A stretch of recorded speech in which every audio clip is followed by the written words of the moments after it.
Hello guys, welcome back to the channel. In today's video, I'm going to show you how you can turn yourself into a TV monster using Pipit AI. Okay, first of all guys, you can visit Pipit AI website and you're going to sign in with your Google account. Then you will get free credits.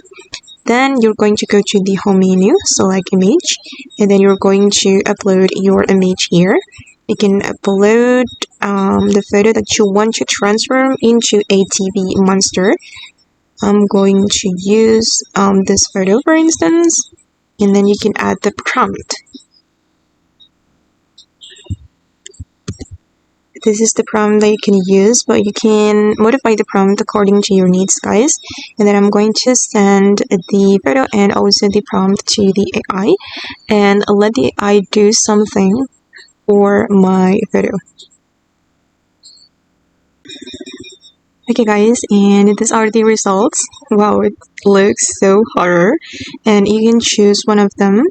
I'm going to choose this one, or you can choose all of them and then just click on download and select without Pipit watermark, and you can click on the download button right here and the photo will be saved to your device.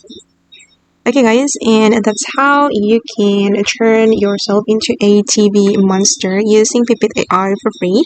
If you want to try it yourself, you can click the Pipit AI join link on my YouTube description. Thank you so much for watching and bye!